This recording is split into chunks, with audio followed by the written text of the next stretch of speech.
textos. Sigue y sigue. Conquistando, conquistando, conquistando. Y Yari.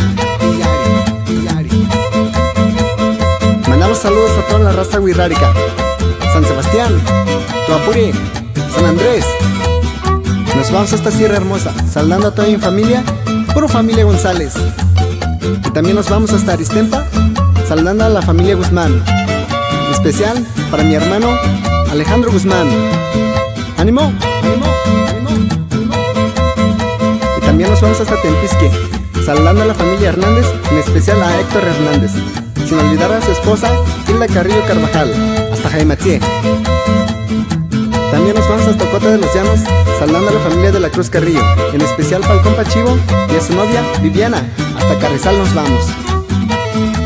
También mando saludo a la familia González Torres hasta Calabacías, en especial para el cuñado Reinaldo González López y para su esposa Natalia González Torres, y para su hijo querido Oliver González Torres. Nos vamos hasta Guadalajara y hasta Ocote de la Sierra, saludando a la familia González Molina y González López.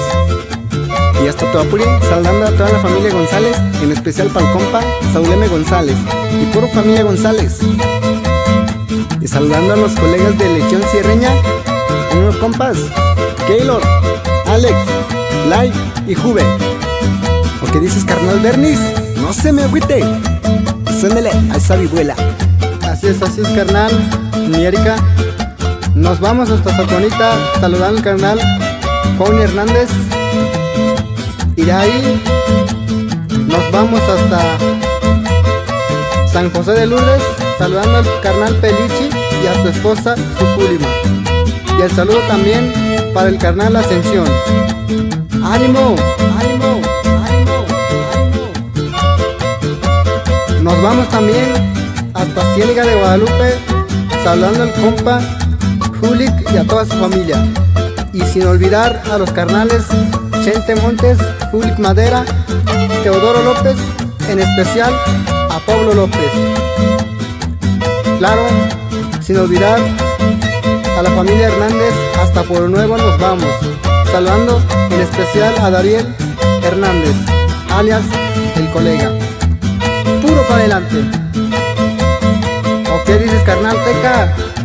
Suénele al tololoche. Claro, claro. Mando saludos hasta en Guajuquía, saludando a mi familia Candelario Carrillo. Y de ahí nos vamos hasta Pochetita, saludando a mi familia Candelario Carrillo, en especial para mi papá y mi mamá. Así nomás, así nomás, así nomás, así nomás. Y suénele ese violín, carnal Ñarica. Claro, claro. Y nos vamos hasta Calabacías, saludando al primo Pare González Torres, hasta Ciudad Guzmán, Nueva La Cotillera, saludando al compa Eddie, alias El Tumbado. Y de allí hasta El Tuerto, saludando a los compas Johan y Alex Vázquez. El saludo también para mi hermana Linda Carrillo y para mi cuñado Joaquín, alias El Chapo. Nos vamos hasta Cheorbitia y de ahí hasta Matamoros. ¡Ánimo! ¡Ánimo! ¡Ánimo! ¡Ánimo! Un saludazo hasta Matajarueni para el profe Maurilio Catarino y a toda la familia Los Catarinos.